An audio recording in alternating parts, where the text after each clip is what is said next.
The first thing Levi Turner saw when he rode back to his own land after 3 months driving cattle up to Abilene was a small herd of goats grazing peacefully on the eastern pasture like they owned every blade of grass beneath their hooves. He pulled his horse, a big roan gelding named Hector, to a slow stop at the top of the ridge and stared down into the valley below. The late afternoon sun of September 1874 was stretched long and golden across the Texas panhandle, and in that warm amber light the scene looked almost pretty, if you could ignore the fact that those goats had no business being there. There were maybe 14 of them, he counted, spotted and white, and one very black one who seemed to be the boldest of the bunch. They had wandered right up to the edge of his creek, the one that ran through the lower pasture, and fed the stock tank he had spent 2 summers digging by hand. They were drinking from it without a care in the world. Levi sat there a long moment, turning his hat in his hands, feeling the dust of 1,000 miles of trail still settled in the creases of his neck. He was 31 years old, and he had owned this land outright since he was 26, when his father had passed and left him the deed along with a mountain of debt that had taken him 4 years of cattle driving to pay down. The ranch was his. The creek was his. The grass those goats were chewing down to nothing was very much his. He put his hat back on and rode down the ridge. The goats scattered some as Hector approached, all except the black one, who planted itself in the middle of the path and regarded him with yellow rectangular pupils that held all the mild contempt in the world. Levi rode around it. Beyond the creek, set back into the shade of a stand of cottonwood trees that marked the property's eastern edge, he saw something he had not expected to see at all. A camp. It was a real camp, not a drifter's bedroll. There was a canvas tent pitched between 2 trees, staked down properly with good rope. There was a cookfire with a proper rock circle around it, the coals still warm though no flame was burning. There was a wooden crate that served as a table, and on it sat a lantern, a tin cup, and a small jar of what looked to be dried herbs.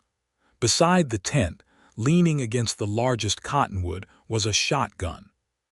And sitting cross-legged on a horse blanket spread over the grass, mending a leather strap with practiced hands and humming something quiet to herself, was a woman. She had not heard him come.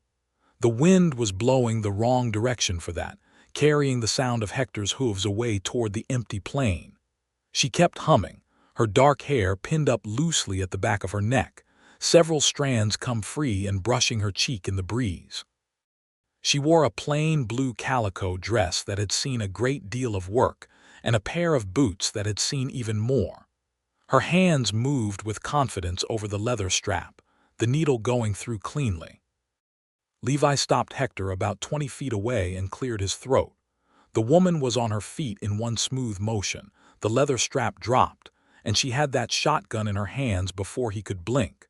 She was pointing it directly at the center of his chest with the calm steadiness of someone who had done it before and was not ashamed to do it again. He raised both hands slowly, keeping them where she could see them. "That is my land you are camping on," he said. She did not lower the gun. Her eyes were dark, a deep brown that was almost black in the shade, and they were reading him the way you read a contract you did not fully trust. She was young, maybe 24 or 25, with high cheekbones and a mouth that was pressed into a line of careful concentration. "I know it," she said. Her voice was clear and direct, no apology in it. He blinked. "You know it." "I do." He let a moment pass. "And those are your goats drinking out of my creek." "They are 14 Alpine goats and 1 Nubian, the black one. His name is Trouble, if that explains anything." Levi stared at her. "Ma'am, you are trespassing on private land with 14 goats and 1 goat named Trouble, and you are pointing my own heir back at me with a loaded shotgun." Something shifted in her expression, not quite a smile but the beginning of one that she was holding back. She lowered the gun slowly until it was pointing at the ground, though she did not set it aside. "I know that too. I was going to come up to the main house and speak with whoever owned this land, but I only arrived yesterday and I needed to get the goats settled before dark. Then this morning I thought I would wait until a reasonable hour, and then I got into the mending." She paused. I was going to come find you. I found you first." "You did," she agreed. He brought Hector a step closer, studying the camp with a different eye now. It was neat.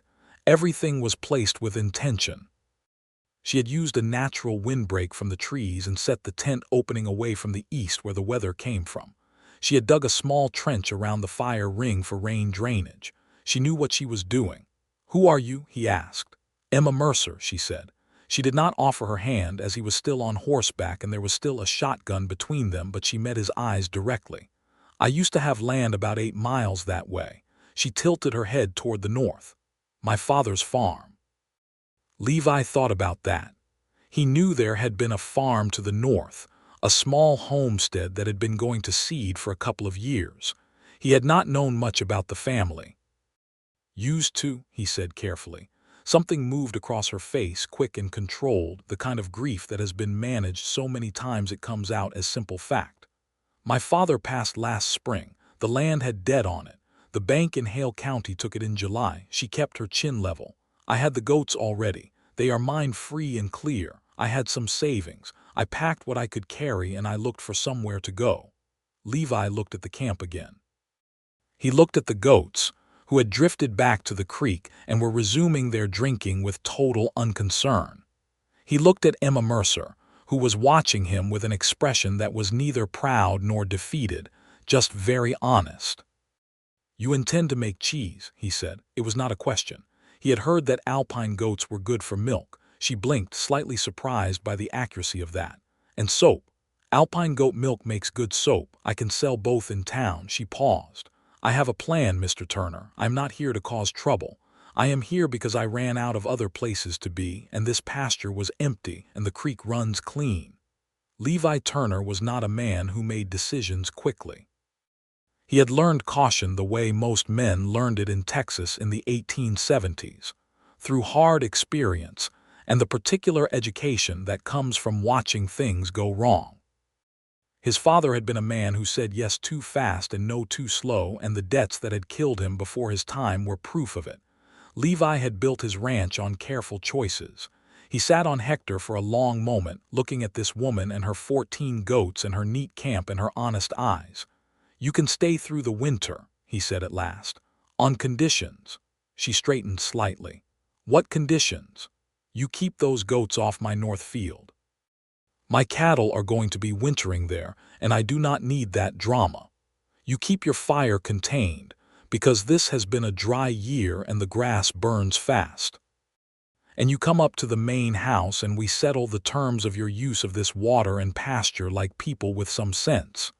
Emma Mercer studied him for 3 full seconds. "That is reasonable," she said. "You can put that shotgun down now." She leaned it back against the cottonwood. "It was not loaded," she said. He looked at her. He looked at the gun. He decided he believed her, and also decided he had better not say what he was thinking, which was that she would have bluffed him all the way off her camp with an empty gun, and he would never have known the difference. It was a more interesting quality than he was prepared to admit to at this particular moment. "I will come by the house tomorrow morning," Emma said, "to settle the terms." He touched the brim of his hat. "I will have coffee ready." He turned Hector and rode back up toward the main house, and he did not let himself look back. But he thought about her all the way up the ridge, and he was still thinking about her when he pulled Hector into the barn and began stripping off the saddle. And he was still thinking about her when he sat down at the kitchen table with cold leftover beans and a lamp that needed its wick trimmed. And the thinking did not stop when he finally climbed into bed. It was the eyes, he decided. And the fact that she had said I ran out of other places to be with no more drama than if she had reported the weather. That kind of honesty was rare. It was also the kind of honesty that could get a person into serious trouble if the world decided not to be kind. And the world in 1874, Texas, had no particular commitment to being kind to anyone, least of all a woman alone with a herd of goats and a camp in a stranger's cottonwood grove. He stared at the ceiling until sleep finally found him, and his last thought was that he hoped she had banked that fire properly. She had. In the morning there was no smoke from that direction. which meant she had let it die down and covered the coals like she knew what she was doing. Emma arrived at his porch at 7 in the morning exactly, which told him something about her sense of time and her sense of commitment to what she said she would do. She had changed her dress, same style but a dark green one, and her hair was pinned more firmly. She carried a small notebook and a pencil. Levi had the coffee ready. They sat on opposite sides of his kitchen table with the coffee between them and the notebook open, and they worked out an agreement in plain language that they both wrote down in their respective copies, because Emma Mercer had brought her own notebook and her own pencil, and did not intend to rely on anyone else's record of what was decided. She would use the eastern pasture and the lower portion of the creek from the fork south. She would keep her goats out of the north field and away from the cattle. She would contribute labor to the ranch 1 day a week in exchange for the use of the pasture and water, whatever labor Levi needed that she could reasonably do. She would have the right to camp in the cottonwood grove through the winter and into spring. At the end of that period, they would renegotiate based on what the situation looked like. 1 day a week is a lot, Emma said, not in a complaining way but in a practical one because her own operation was going to take considerable time. Half a day, Levi said. Saturday mornings. That works, she said. What can you do? He asked. She gave him a level look over her coffee cup. I can cook, mend, ride, shoot, lay fence, pull a stuck calf, inoculate cattle against blackleg if you have the serum, read a land deed, and make soap that will take the rust off a fence post. He had not expected any of that. He had maybe expected her to say she could cook and mend and leave it there. He felt something shift in his chest that he classified as respect because that was a safe classification. I have a section of fence on the south boundary that has been waiting for me since spring, he said. I can help with that Saturday. All right. She closed her notebook, capped her pencil, and stood up. She was nearly as tall as he was, which he noticed now that they were both standing. Thank you, Mr. Turner. I will not give you cause to regret this. Levi, he said, we are going to be neighbors of a sort. Levi is fine. Something warm moved through her expression and was then carefully managed back into simple courtesy. Emma, then. She walked off his porch and back down toward the eastern pasture, and he watched her go from the doorway with his coffee cup in his hand, and it struck him that his house had never felt quite so empty as it did the moment she was out of sight. He had a great deal of work to do. He put the thought away and went to do it. The weeks that followed had a rhythm to them that Levi had not expected. He had been alone on the ranch for 2 years, just himself and his hired hand Pete Dawes, who was 63 and had been working cattle since before Levi was born. Pete lived in the bunkhouse and cooked his own meals and had opinions about everything, but kept most of them to himself. The arrival of Emma and her goats disrupted the particular quiet of the place, but not in the way Levi had anticipated.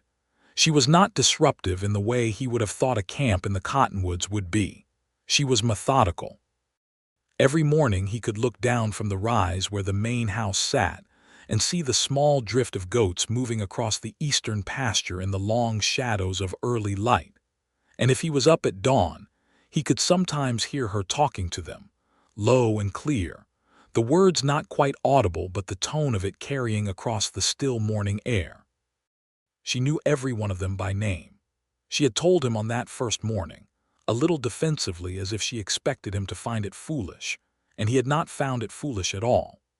On the first Saturday she arrived at the south fence with work gloves already on and immediately assessed the damage with a critical eye, walking the line and noting where the posts needed resetting, and where the wire needed new staples, and where a section had been pushed down by cattle and would need to be reset entirely.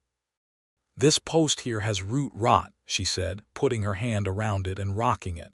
It moved more than it should. It needs to come out and a new one go in. Do you have cedar posts in the barn? I do, Levi said. Cedar lasts longer. Whoever put these in used pine. My father put these in, he said. She looked at him and her expression softened just a degree.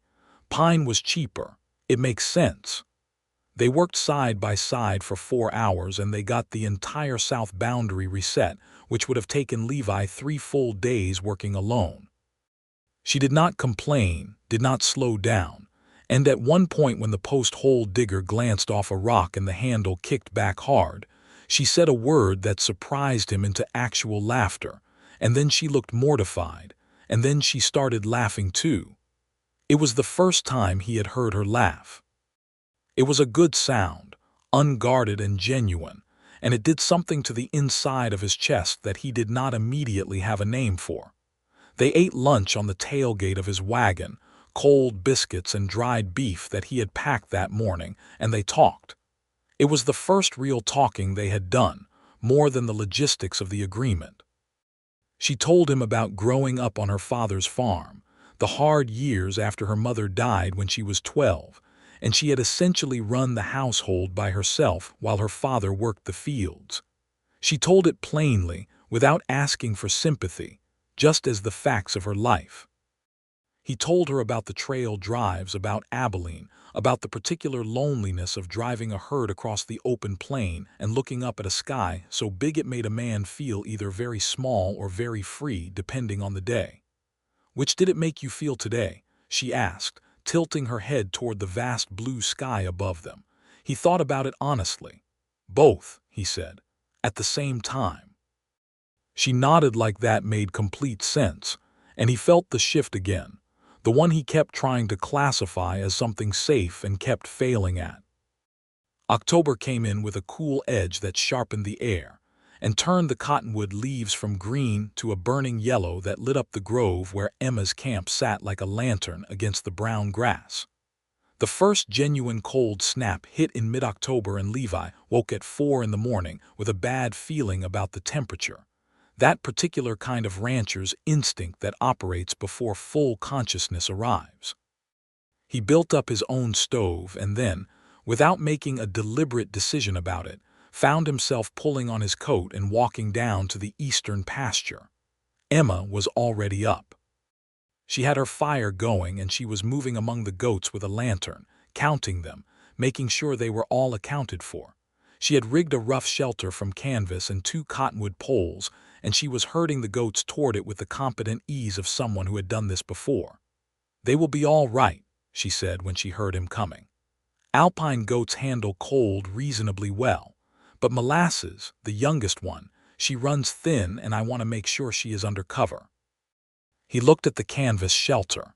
It would do for a night or two, but if they were going to get real winter weather it was not going to be enough. He looked at his barn, which had a good solid section in the back that was currently empty. "I have a pen in the back of the barn," he said, "clean and dry, room enough for all of them. You could move them up when the weather gets serious." She turned and looked at him in the lamplight, trying to read him. "You would let them into your barn." "They would not be the first goats to set foot in a barn," he said, "or the last." She was quiet for a moment. The lantern light moved across her face and caught the brightness in her dark eyes. "You are very kind, Levi Turner," she said quietly, like it surprised her, and she had decided to say it anyway. He did not know what to do with that, so he said, "The pen is in the back left corner. There is fresh straw already down." He paused. "And you are sleeping in that tent when the cold comes. I have good blankets. I have a spare room," he said. It came out before he thought about it, and he heard himself say it and felt the ground shift slightly under his feet. "With a proper door and a real bed. It was my sister's room before she married and went to live in Amarillo. It just sits empty." Emma Mercer looked at him with those dark eyes for a long time. The lantern flickered in a gust of wind. One of the goats, the bold black one, Trouble, wandered over and pressed his solid head against her knee, and she put her hand on him automatically. "I do not want to impose any further than I already have," she said carefully. "You are not imposing. You are freezing, and I have a room with a door, and it makes no sense for you to sleep in a canvas tent through a Texas winter when there is a house 30 yards away." She looked at the tent. She looked at the house on the hill. She looked back at him with an expression he could not entirely read, except that he thought he saw, somewhere under the careful consideration, a kind of relief that she had not quite allowed herself yet. "All right," she said, "thank you." She moved into the spare room the next day and the house stopped being empty. It was not dramatic the way it happened. It did not announce itself. It was simply that there was now a lamp lit in 2 rooms instead of one in the evenings, and there was coffee made with attention to how each person took it, and there were 2 plates on the table instead of one, and the sound of another person moving through the rooms and the comfortable presence of knowing someone else was in the house was something Levi had not realized he had been missing until it was suddenly there. They were careful with each other. Levi was careful because he was not a man who moved fast toward anything, and because Emma Mercer was a woman who was on his land by arrangement, and he was not going to let himself become the kind of man who took advantage of that arrangement. Emma was careful for her own reasons, which he was beginning to understand included a fundamental caution that had been built by years of being the one who held everything together alone. But careful and distant are not the same thing, and in the natural run of days, they became something that was neither stiff nor tentative. They ate breakfast together in the kitchen before she went down to the goats, and he went to whatever the ranch needed from him that day. They compared notes on the weather and on the land. They argued, mildly and productively, about the best way to store winter feed. She caught a problem with one of his cattle, a heifer that was showing early signs of respiratory trouble, before he had noticed it himself, and the look on his face when she pointed it out made her laugh in that unguarded way she sometimes let herself laugh. Pete Dawes watched all of this from a respectful distance and offered not a single opinion until one morning in early November when he passed Levi by the water trough and said, without preamble, "That woman is good for this place. She is using the eastern pasture and the creek," Levi said. Pete gave him a look that conveyed precisely how well he understood that this was not a complete answer and walked away.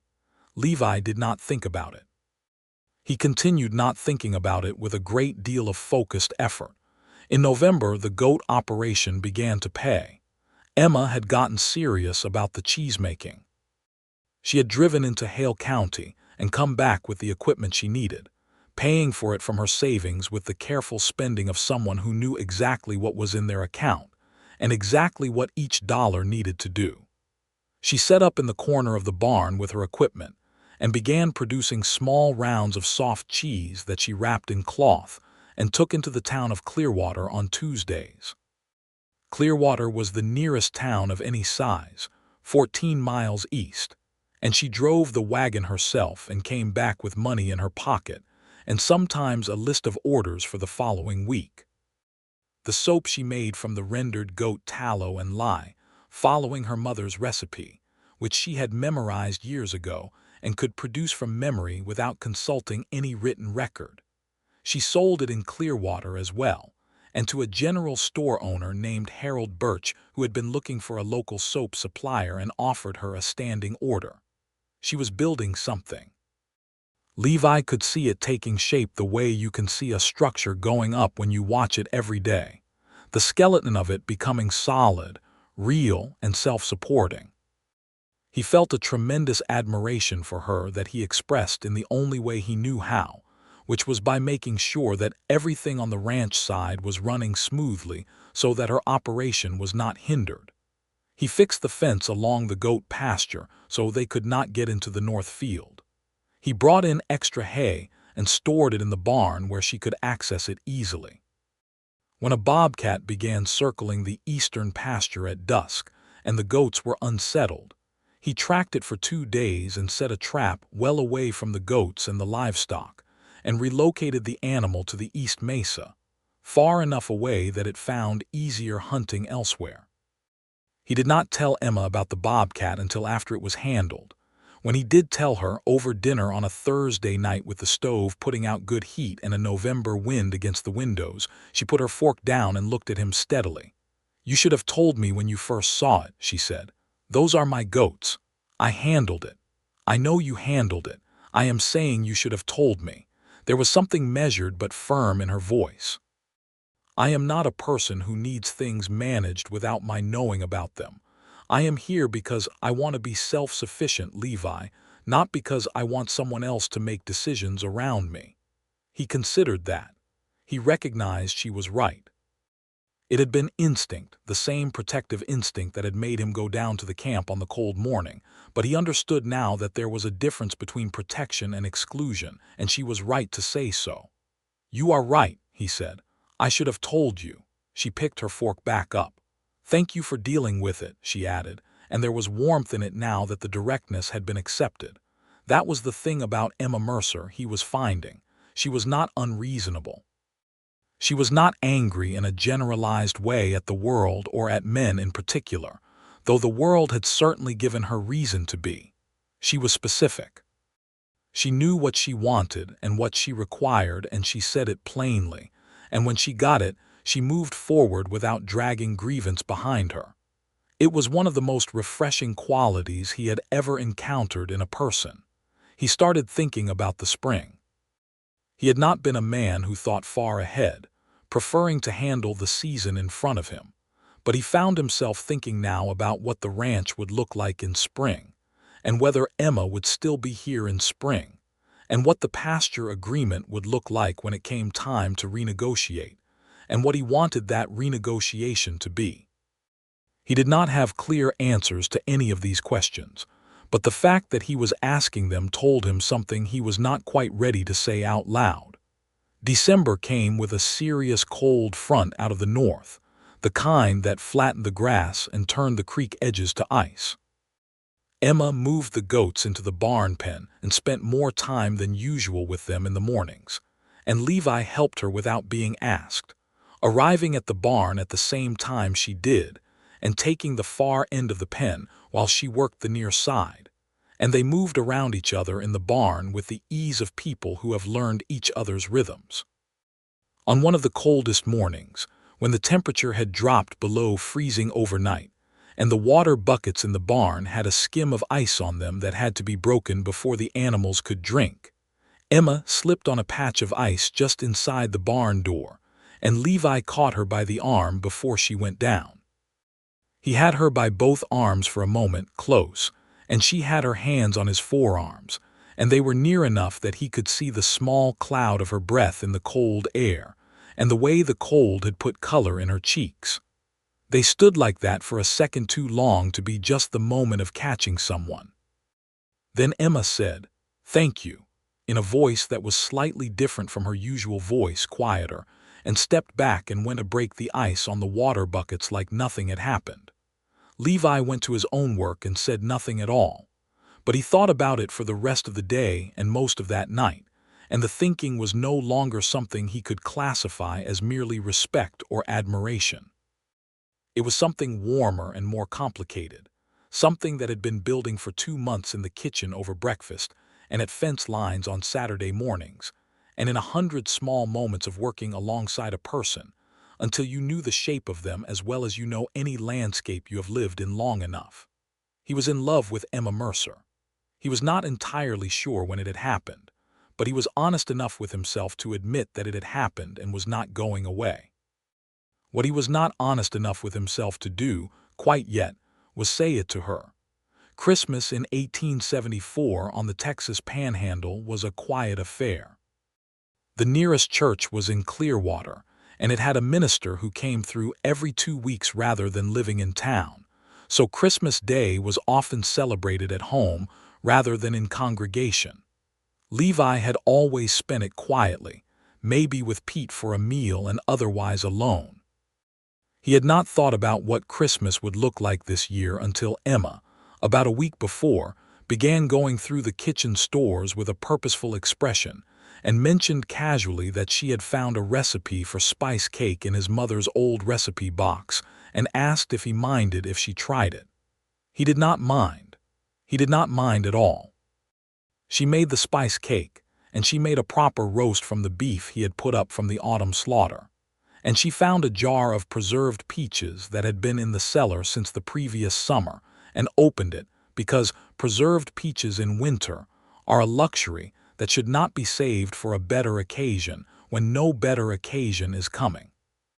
Pete came up to the house for dinner and sat at the table with his hat in his hands and ate with the careful manners of a man who understood he was being treated well and wanted to honor it. After dinner, Pete went back to the bunkhouse, and Levi and Emma sat by the stove with the last of the coffee and the outside silence that comes when the wind drops on a winter night and the whole world seems to hold its breath. "I have something for you," Levi said. He was embarrassed by his own awkwardness as he said it. He went to the sideboard and brought out a small package wrapped in brown paper and set it on the table in front of her. She looked at it and then at him with an expression he could not read. "I was in Clearwater last week," he said. "I saw it and I thought of you." She opened it carefully, folding back the paper without tearing it, the way people do when they have grown up knowing that paper can be used again. Inside was a small leather-bound journal with a brass clasp, the kind meant for proper record-keeping, and beside it a handful of good pencils. "For your accounts," he said. "Your operation is getting real enough that you need a proper ledger rather than the notebook." She held it in both hands and looked at it for a long time. When she looked up, her eyes were bright in a way that she was clearly attempting to manage with limited success.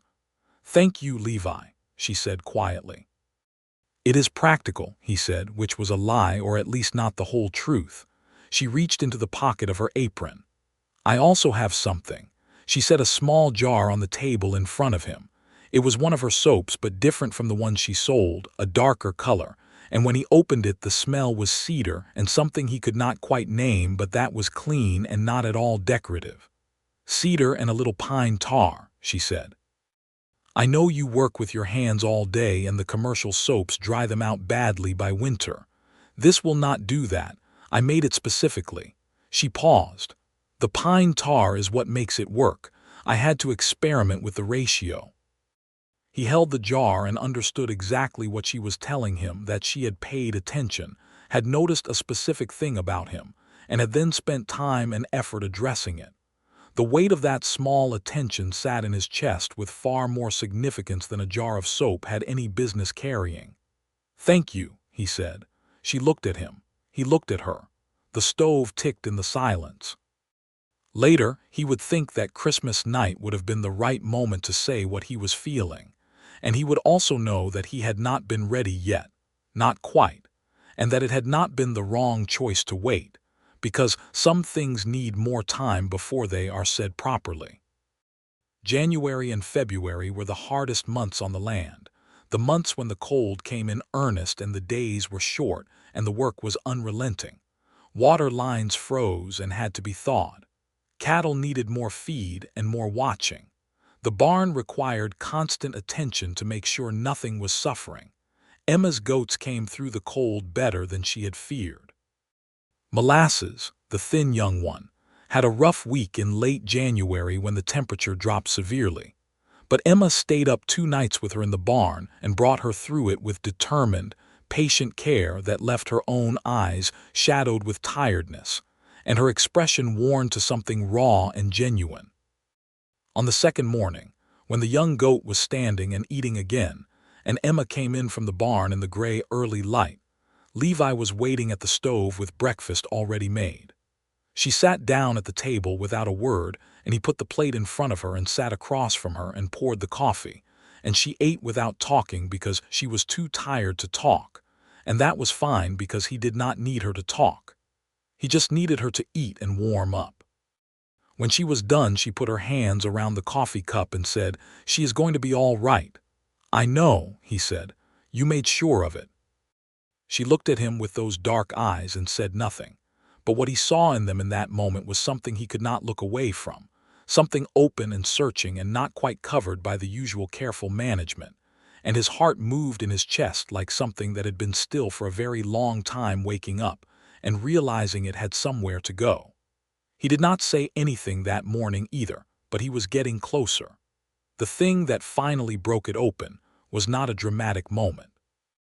It was a Tuesday in late February when Emma drove the wagon into Clearwater for her usual cheese and soap delivery, and came back in the early afternoon with her face carefully composed in the way that meant something had happened that she was working hard not to show. She came into the house and set her basket on the table and stood with her back to him for a moment, and Levi, who was at the table looking over his account book, put his pencil down and said quietly, "What happened?" It was not a question. She turned around and he could see the tightness around her eyes that was the effort of containing something large. "Harold Birch cut my soap order," she said, "by half." He said a salesman came through from San Antonio with a line of factory-made soaps at a price he cannot compete with. He was apologetic about it. "He is not a bad man." She paused. "But that is a real reduction in my income, and I need to think about what to replace it with." Levi thought for a moment. "What other goods do you make?" "The cheese is the most reliable, but I can only make as much cheese as my goats produce milk, and right now that is about what I am already selling." She sat down across from him with the tired precision of a person thinking very hard. "I could take in mending. There is always work in town for someone who can sew well." "You could also sell to the camp supply at Fort Griffin," Levi said. The Army fort was further east, a harder drive, but the supply operation there bought regularly from local producers and paid reliably. "They take bulk soap orders. The factory soaps from San Antonio would not undercut them the way they would a small general store because the logistics are different." She looked at him. "Do you know someone there?" "I know the quartermaster sergeant. We went to school together as boys, back before my family moved out here. His name is Robert Calloway, and he is an honest man. I could write him a letter, or better, we could drive out there together and I could introduce you." Something in her expression shifted, a kind of careful hope meeting equal careful suspicion of hope. "You would do that?" "I would drive to Fort Griffin with you on Saturday if the weather holds," he said. Yes, the weather held. They drove out in the wagon on Saturday morning in a clear, cold, bright day, the kind that is not warm but is so brilliantly lit that the whole plain seems made of light, and they talked the whole way there, and the whole way back with the easy fluency of two people who have been building toward each other for months without either of them quite saying so. Robert Calloway was indeed an honest man. He was also immediately curious about the nature of the relationship between Levi Turner and the composed and articulate woman who sat across the supply desk from him, and explained her soap operation with professional precision. And he kept glancing at Levi with a slight smile that Levi chose to ignore. He placed an initial order for Emma, a good one, with a standing arrangement conditional on quality inspection of the first delivery, which was exactly the kind of straightforward deal she was looking for. On the drive back, the sun was going down behind them, and the sky ahead was the deep blue that precedes full dark, and the road was empty except for them, and the horse, and the creak of the wagon, and the last birds calling in the distance. Emma was sitting beside him on the wagon seat in the fading light, close enough that their shoulders were occasionally in contact when the wagon moved over uneven ground, and she had her hands folded in her lap and her face turned partly toward the sky. "Levi," she said. "Yes, you have been very good to me." She said it simply, looking at the sky. "I want you to know I see it, all of it. I am not someone who takes things for granted, and I do not want you to think I am." He kept his eyes on the road for a moment. Then he said, "I do not think that at all. I have never thought it for a moment." "Good." She paused. "I also want you to know that I am not someone who stays where she is not genuinely welcome. I know we made an arrangement, and I know the arrangement has worked for both of us, but arrangements can end. And if you ever need the land for something else, or if you have other plans for the spring, you can tell me plainly and I will figure out another situation." He understood what she was doing. She was giving him an exit, a gracious way to end the arrangement if he wanted one, presented in the neutral language of practicality so that it would not cost either of them anything if he took it. He did not want it. "Emma," he said, and his voice was different now, quieter, and he felt her go still beside him in the way that you go still when you understand that something real is about to be said. "I do not want you to go anywhere." The wagon moved through the long twilight. A coyote called somewhere to the south, and its voice faded into the wide dark. "I have not been very good at saying what I mean," he said. "I am better with doing than saying. But I think I have done enough and not said enough, and it needs to be said." She was very still. "I did not mind at all that you were on my land," he said. That day I rode back and found you and those goats in the cottonwoods. I should have minded. By every reasonable measure it should have bothered me considerably, and it did not even a little. And I have spent the last months figuring out why, and the why is not complicated. It is just that you are the most real person I have ever met, and I think about you all the time, and I do not want any version of the future that does not have you in it. Silence. He made himself look at her. She was looking at him, and in the last of the light he could see that her careful management had gone completely, and what was on her face was something he had not quite seen there before, open and warm and afraid in the specific way that is not timid, but is the kind that comes from wanting something so much that the wanting itself is frightening. I have been afraid to say it, she said, very quietly, because what if it changes what we have? What we have right now is already so much more than I thought I would have. And if I said what I was feeling and it was not what you were feeling, then I would have to leave, and I do not want to leave. You do not have to leave, he said. You are not going to have to leave, Levi, Emma. She put her hand over his on the reins, and he turned his hand and held hers, and they rode the last 4 miles home in the full dark with the stars blazing overhead in the way they do over the open plain where there is nothing to dim them, and her hand was warm in his.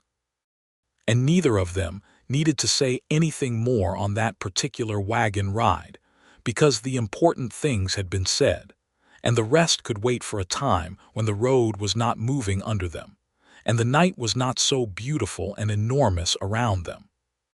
When they got back and had seen to the horse and the wagon, they stood in the barn in the lantern light for a moment before going in, and Levi said, "I would like to court you properly, if that is something you would want." Emma looked at him with bright eyes and said, "I would like that very much." He walked her to the house door and said good night at the threshold, with a formality that would have seemed strange to anyone watching, given that she was living in his house, but which felt right to both of them because they were both people who understood that the form of a thing matters, that the way you begin something tells you what you intend it to be. The spring came slowly, and then all at once the way springs do in Texas, with a week of warm rain followed by grass that seemed to grow visibly overnight, and the creek running full and clear, and the goats celebrating the return of green pasture with a collective enthusiasm that could only be described as joyful. Levi courted Emma Mercer with the focused seriousness he brought to everything important. He was not a showy man. He did not bring flowers, though once he did bring her a bunch of wild bluebonnets from the far pasture where they had come up along the fence line, and she put them in a jar on the kitchen table, and they sat there for 4 days until they faded, and she replaced them with a different jar with dried grass that was its own kind of beautiful. He brought her things that showed he had been paying attention. A good compass because she had mentioned she wanted to take the goats further into the eastern range in summer, and needed one she could trust. A book on animal husbandry from the library in Clearwater that she had mentioned seeing but not bought because of the cost. A length of good rope because her supply was wearing, and she was too practical to buy new rope when her budget had other claims on it. In return, she fed him well and mended his things and argued with him productively, and made him laugh more than he had laughed in years. And sometimes in the evenings when they were both sitting by the stove after the day's work, she would read to him from whatever book she was reading, because she had observed that he liked being read to more than he liked reading, which was true, and which she had noticed without being told. He kissed her for the first time in April on a warm afternoon when she was working in the kitchen garden she had planted on the south side of the house, and he had come to find her to ask about something, and forgotten what it was the moment he saw her, her hair loose and her hands dark with good soil, and her face turned up to the sun with her eyes closed for one unguarded moment. He said her name and she opened her eyes and looked at him, and he kissed her, gently and seriously, and without the least hesitation, because he was a man who did not move until he was sure, and he was very sure. She kissed him back with the same deliberate earnestness, and her hands, which were dirty, came up and held his face for a moment, and they stood in the kitchen garden in the April sun and kissed like it was an important thing, which it was. "I have been waiting for you to do that," she said when they stepped apart. "You could have done it yourself," he said. She smiled at him, wide and real, the best smile he had ever seen in his life. "Yes," she said, "but I was enjoying watching you work up to it." He laughed and she laughed, and they stood in the garden, and it felt like something that had been wound very tight for a very long time finally releasing into something easy and bright and right. He asked her to marry him in May. He did it at the kitchen table on a Sunday morning, with the coffee between them and the morning light coming through the window and the sound of the goats in the near pasture, in exactly the way it had all begun, practical and honest and without excessive ceremony, because that was both of them. He said, "Emma, I would like you to be my wife. I am not going to pretend I am a complete man or that this ranch is a simple life, because you already know both of those things better than anyone.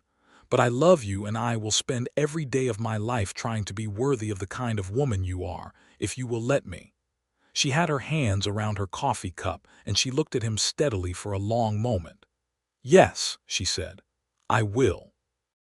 They were married in June 1875 in the small church in Clearwater, by the traveling minister, who came through on his regular circuit, and was pleased to have a wedding on his schedule for once. Pete Dawes stood up as witness for Levi, and Emma's friend from Clearwater, a woman named Clara Webb, who ran the dressmaker's shop and had been buying Emma's soap for resale since October, stood up as her witness. Emma wore the green dress, the good one, with a ribbon in her hair that Clara had given her, and she carried a small bunch of those same bluebonnets because Levi had ridden out to the fence line at first light and picked them. He wore his good coat and his clean hat, and he stood at the front of that small church and watched her come down the aisle, and felt something so large and warm moving through him that he had to breathe against it. They said their vows in the plain language of the time, simple and direct, the way they did everything. Harold Birch, who had cut Emma's soap order but remained a decent man about it, and Robert Calloway, who had driven from Fort Griffin as a personal courtesy, were among the few guests. It was not a grand wedding by any standard, but it was a true one, and the people in that room knew it. The reception was at the ranch, with food that Emma and Clara had made and beer that Harold Birch had contributed, and Pete Dawes played a harmonica with unexpected grace, and someone dragged a plank out of the barn to dance on in the yard, and Levi danced with his wife in the June evening, while the stars came out above the Texas plain, and the goats watched from the near pasture with their particular sideways attention. The rest of 1875 was the most complete year Levi Turner had ever lived. He had not known, exactly, what he had been missing in the years of being alone on this land, working it diligently and well, but without anyone to share it with in the way that matters most. Now he knew, and knowing made everything different. Not easier, because the ranch was still hard work and the land was still demanding and the weather was still the weather, but fuller. Every hard thing was more bearable when it was shared, and every good thing was better. Emma's operation continued to grow. The Fort Griffin account held strong, and she added a second standing account with a supply merchant in Lubbock who had heard about her soap through a circuit rider network of commerce that operated in those days faster than most people realized. She built a proper small dairy in the corner of the barn with Levi's help, a real structure with a clean floor and good drainage, and her cheese production increased to the point where she was hiring Clara Webb's younger sister on Tuesday mornings to help with the wrapping and packaging for market. The goats, meanwhile, had multiplied. 3 more kids had been born in the spring, bringing the herd to 17, and the prospects for the following year were good. Levi had stopped thinking of them as Emma's goats on his land, and had started thinking of them simply as the goats, which was the word for something that belongs to both people when both people belong to each other. He also hired Pete Dawes' nephew, a young man named Amos who was 18 and looking for ranch work, and with Amos handling some of the daily cattle work, Levi found he had more time than he had previously had in his life. He used it well. He fixed the bunkhouse roof, which had been leaking since spring. He started building a proper second room onto the back of the house, a project he had been thinking about for months. Emma noticed the second room before he said anything about it. She came around the corner of the house one afternoon in August and found him setting the foundation posts, and she stood and watched him work for a while and then said, "What is this room for?" He straightened up and looked at her. She was 4 months along by then, the kind of not yet visible that you only notice if you are paying close attention, which he was. "I thought we might need it," he said. She looked at the foundation posts and she looked at him, and a smile moved across her face like sunlight across water, warm and unhurried. "We might," she agreed. Their son was born in January 1876, in the coldest month, in the house that had once felt so empty and now felt exactly the right size. The doctor from Clearwater came out, and it was a long night, a hard one, and Levi spent the hours walking the length of the porch and back again in the dark cold, listening, not sleeping, until Clara Webb, who had stayed with Emma through the labor as a friend, opened the door and said, "Come see your son." He was a small, red-faced creature with a startlingly loud voice, and Emma's dark eyes and Levi's nose, though Levi privately thought that Emma's description of his nose as a Levi nose was generous when the baby's version was really more of a general baby nose, but he kept this thought to himself. They named him Thomas, for Emma's father. Thomas Turner came into the world in the coldest part of winter, and thrived in the way that determined children thrive, with a vigor that was slightly astonishing given how fragile he had looked in those first days. By March, he was a solid, round, curious creature who regarded the world from whatever patch of floor he had been set on with an expression of tremendous interest, and the goats were genuinely fascinated by him when Emma began bringing him out to the barn in a sling while she worked. Trouble, the bold black Nubian, was particularly interested in Thomas. He would stand at the pen rail and watch the baby with those yellow rectangular eyes and occasionally produce a single decisive bleat that Thomas found hilarious and Emma found concerning. "He is going to teach that child to be bad," Emma said firmly. "The goat or Pete?" Levi asked, because Pete Dawes had also taken an extreme interest in Thomas and was teaching him to make faces at the age of 3 months. "Both of them," Emma said, but she was smiling. Life on the ranch settled into a rhythm that was full and demanding and deeply satisfying in the way that things are satisfying when they are built on genuine foundation, rather than luck or convenience. Levi expanded his cattle operation modestly, not overreaching, adding a small number of quality breeding stock rather than chasing raw numbers. The extra room was completed and became the nursery, and the house grew to fit the life inside it. Emma's soap and cheese business continued steadily. She had developed a reputation in the supply network that stretched from Fort Griffin west through the smaller settlements, a reputation for quality and reliability that was the best reputation a supplier could have. She was known to be someone who delivered what she promised and handled problems honestly when they arose, which is all any business can truly ask of itself. The town of Clearwater grew through those years as the panhandle settled and more families came west, and with the growth came more opportunity for what Emma was producing. She began teaching a young woman from town, a Mexican-American girl named Rosario, whose family had been farming the area long before most of the Anglo settlers arrived, the art of cheese making. It was an exchange that cut both ways, because Rosario knew things about preserving and cooking with the local plants and materials that Emma learned with genuine appreciation and put to use in her own production. The injustice of what had happened to families like Rosario's, pushed to the margins of land they had worked for generations by a system that recognized Anglo ownership while largely ignoring prior claim, was not lost on Emma, who had watched her own land disappear to a bank, and understood something, at least, about what it meant to lose a home through the mechanism of a system that was supposed to protect you, but frequently did not. She could not fix what was systemic or historical, but she could pay Rosario fairly and treat her as a colleague rather than a servant, and she did both of these things consistently and without making a show of it.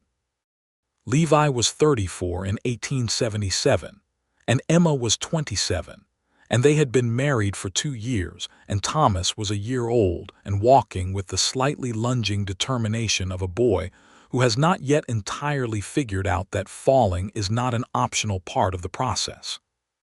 On a Saturday afternoon in late September, the kind of day that is warm enough to be comfortable but cool enough to remind you that summer is gone, Levi found Emma sitting on the porch in the afternoon light with Thomas on her lap and the notebook, the leather-bound journal with the brass clasp, open on the rail beside her where she had been working on her accounts. She was not looking at the accounts. She was looking at the eastern pasture, where the goats were moving through the long golden grass, and her expression was the one he had seen before, on Christmas morning, the one that was complete and quiet and unguarded. He sat down beside her in the other chair, and Thomas immediately reached for him with both hands, making the particular sound that meant he wanted his father, and Levi took him and settled him against his chest, and Thomas grabbed a fistful of his shirt and subsided into contented examination of the buttons. "What are you thinking about?" Levi asked. Emma looked at him and then back at the pasture. "I was thinking about that first day," she said.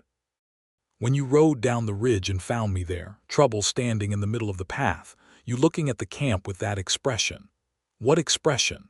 "Like you were deciding something," she said. "I could see you working it out. And then you said I could stay, and I thought that is a careful man, a man who thinks before he speaks." She paused. "I thought I would be here a season and move on." "I know," he said. "I am very glad I was wrong." He looked at her and she was looking at him, and there was everything in her expression. The months of carefully managed distance and the slow building warmth and the December barn and the wagon ride and the bluebonnets in the kitchen garden. All of it there in the way a person's face can hold a whole history if you know how to read it. "So am I," he said. Thomas made a decisive noise and attempted to eat one of Levi's shirt buttons, which he was prevented from doing, which annoyed him briefly, and then was forgotten as a goat at the far edge of the pasture bleated, and he turned toward the sound with the kind of total attention that babies give to things that interest them. "I think he is going to be a goat farmer," Emma said. "I think he is going to be a goat farmer who also runs cattle," Levi said. "Both sides." She laughed. He loved that laugh. He had loved it from the first time he heard it in the cold morning with the fence post digger, though he would not have admitted it then. The following spring they added more goats and Levi expanded the eastern pasture fence to give them more range. Emma's Fort Griffin account grew to the point where she was driving out there monthly rather than quarterly, and Levi began going with her on those drives, not because she needed him to, but because he liked the drive, liked the hours together on the wagon in the long Texas day, liked the way she talked on those trips with the open fluency of someone who has relaxed all the way into being known. They also started talking about the North Field. Levi's cattle were using it for winter, but he had been thinking about what to do with it in summer when the cattle were up on the higher range. Emma had been thinking about it too. "Mixed grazing," she said one evening. "Goats and cattle together actually benefit the land. The goats eat the brush and the coarser stuff that cattle avoid. It keeps the field healthier." She had been reading about it the way she always read about anything she was considering thoroughly and with a pencil to mark the important parts. "I had the same thought," he said. "Did you?" "I was reading about it last month," she smiled. "We should have talked about it sooner. We are talking about it now." They implemented the mixed grazing strategy in the summer of 1878, and it worked well. The North Field came through the summer in better condition than it had in years, and the cattle and goats established the kind of peaceable coexistence that is possible between animals when the conditions are right. Trouble, still the boldest of the goats at 4 years old, maintained his habit of standing in front of things that should have the right of way, and the cattle had collectively learned to go around him, which Pete Dawes said was more wisdom than he gave cattle credit for.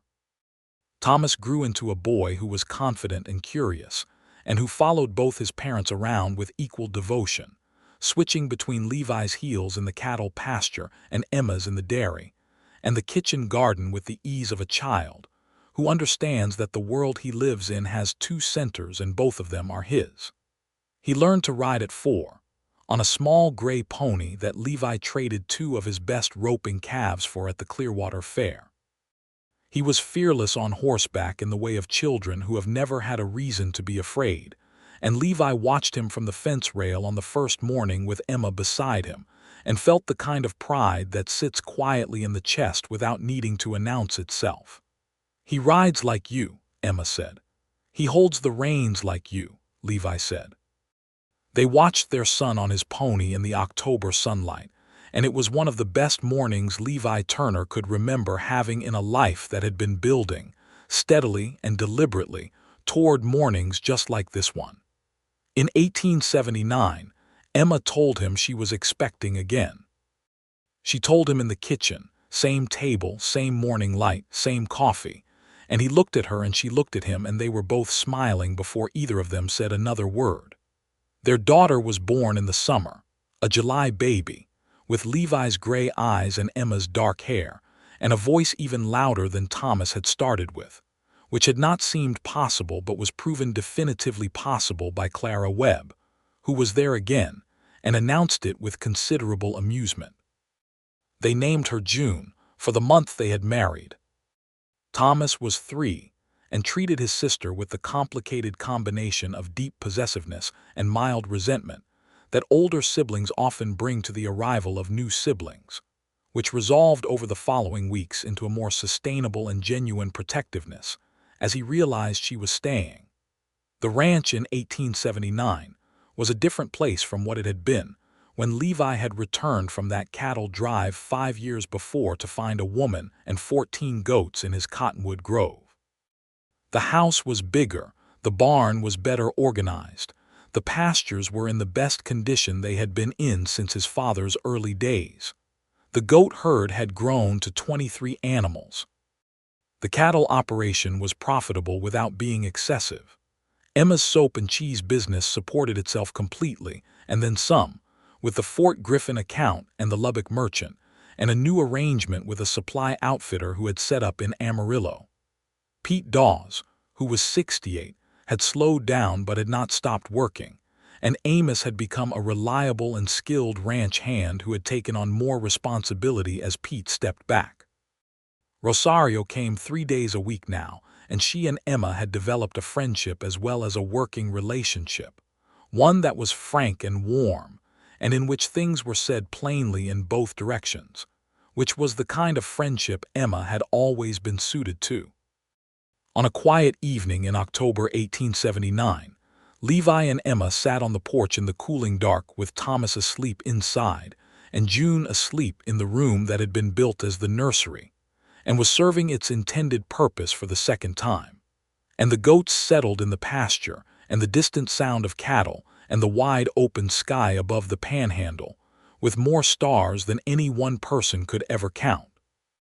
Emma had her head on his shoulder and his arm was around her, and the world was completely still in the way it sometimes gets when the wind drops after sundown on a clear night and the silence is not empty but full. "Do you remember," Emma said, "the first thing you said to me?" "I said that was my land you were camping on," Levi said. "You did." She was quiet for a moment. "I was terrified. I was pretending not to be terrified. I had been on that land for one night and I had no idea what you were going to do. You pointed an empty shotgun at me," he said. "It seemed like the right approach." He laughed quietly. "It was effective." She was quiet for a while. The night moved around them. "I did not know," she said, "that day, when I picked that land your land because it was empty and the grass was good and the creek was clean. I did not know that the thing I was looking for was there already. I just thought I was looking for somewhere to put the goats." He pressed a kiss to the top of her head. "I did not know either," he said. "When I rode back that day I was tired and I was annoyed and I was ready to be rid of whoever had set up in my pasture, and then I saw you. And you let me stay. I decided I did not mind at all," he said. She lifted her head and looked at him in the dark, and even without much light, he knew her face well enough by now to read it perfectly. The warmth and the quiet humor and the deep, settled love that had been building since a September afternoon when a roan horse stopped at the top of a ridge, and a man looked down at a camp in the cottonwoods, and his life began moving in a direction he had not known to look for. "I am glad," she said. "So am I," he said. "Every day." She put her head back on his shoulder, and they sat in the comfortable silence of two people who have found in each other exactly what they had not known to look for, and are wise enough to know it and grateful enough to say so, and most importantly, settled enough in each other to simply sit in the quiet of a good evening and let that be sufficient. Thomas woke in the night and came out to the porch in his nightshirt looking for his mother, and found both parents there, and climbed up into the gap between them without ceremony. And Emma pulled her shawl around all three of them, and they sat a while longer in the great dark Texas night before everyone went in to sleep. In the morning the goats were in the pasture. The creek ran clear. The cattle were in the north field, and Pete Dawes was walking the fence line with his coffee cup as he did every morning out of habit, and because a fence walked every day is a fence that does not surprise you. Amos was in the barn with the bay mare who had a stone bruise on her left foreleg that needed attention. June was awake and voicing her opinion on the subject of breakfast with the directness that characterized all the Turner women. Thomas was already dressed and outside looking at the goats from the fence rail with the assessing look of a boy who is going to spend his whole life learning the land. Emma stood at the kitchen stove with the coffee going and the morning light coming through the window and the smell of breakfast cooking, and Levi came in from checking the cattle and hung his hat and washed his hands at the basin, and she handed him his coffee without looking up from the skillet, and he took it and stood beside her at the stove for a moment before he went to the table. It was not a grand moment. It was not a moment that would be recorded in any newspaper or written into any history. It was just a morning in a house on the Texas Panhandle in 1879, in a life that had been built slowly and deliberately by two people who had each run out of easier options and had found, in the running out, exactly what they needed. Outside, Trouble the Nubian goat bleated once at the fence rail with the authority of a creature who has opinions about the world and sees no reason not to share them. And Thomas shouted back at him from his perch, with the delight of a boy who has grown up understanding that this particular goat and this particular conversation are among the best features of any morning. Levi sat at the table and looked out the window at his son and his land, and the goats on the pasture and his wife at the stove, and he thought about the man he had been before all this, the man riding back alone from Abilene, tired and dusty, and without knowing it, lonely in the patient way that people are lonely when they have stopped expecting things to be otherwise. He was very glad that man had ridden down the ridge that September day instead of turning the unauthorized campers off from the top without bothering to come down. He was very glad he had decided he did not mind. Emma brought the plates to the table and sat across from him and called Thomas in from the fence and checked on June in the nursery and came back and sat down with the comfortable competence of a woman fully in possession of her life, and she looked at him across the table and said, "The south fence, the new section you put in last month. I think the staples on the middle post are loose." "I will check it today," he said. "Thank you." She picked up her fork. "The black currant preserves in the cellar, the ones from last year, I think we should open the last jar. Preserves do not keep forever and we might as well enjoy them." "Tonight," he said. "Tonight," she agreed. Thomas came in and sat down and began eating with the focused enthusiasm of a hungry boy, and outside the day was warming toward autumn gold, and the goats were in the pasture and the cattle were in the field and the creek was running clean, and everything that had been built was holding, solid and real and good. This was the ranch. This was the life. This was what had come from a woman making a decision to set her tent in a cottonwood grove, and a man deciding, upon finding her there, that he did not mind at all. And in all the years that followed, with more seasons and more work and more mornings like this one, with Thomas growing into the land and June growing fierce and curious, and a third child coming in the winter of 1881, a boy they named William after Levi's father in the spirit of honoring those who had held the land before, and the goat herd growing to 30, and Emma's business expanding into a proper branded enterprise known by name in every supply depot between Amarillo and Fort Griffin.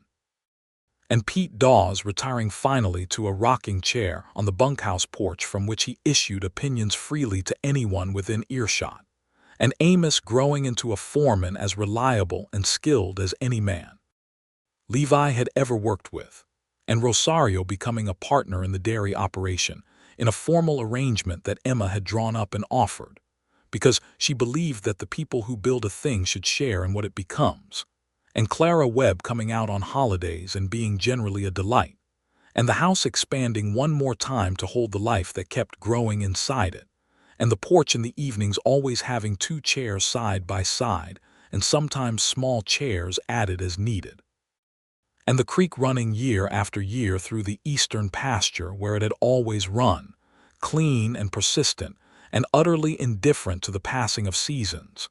In all the years of all of that, neither Levi Turner nor Emma Mercer ever stopped being grateful for the particular piece of luck that had brought them together, or the particular stubbornness that had made Emma Mercer set her tent exactly there, and the particular wisdom that had made Levi Turner ride down the ridge instead of away, and the 14 goats and 1 black Nubian named Trouble who had eaten the grass and drunk the water and been completely unbothered by all of it, and who had started, without knowing or caring that they had started it, the whole entire thing.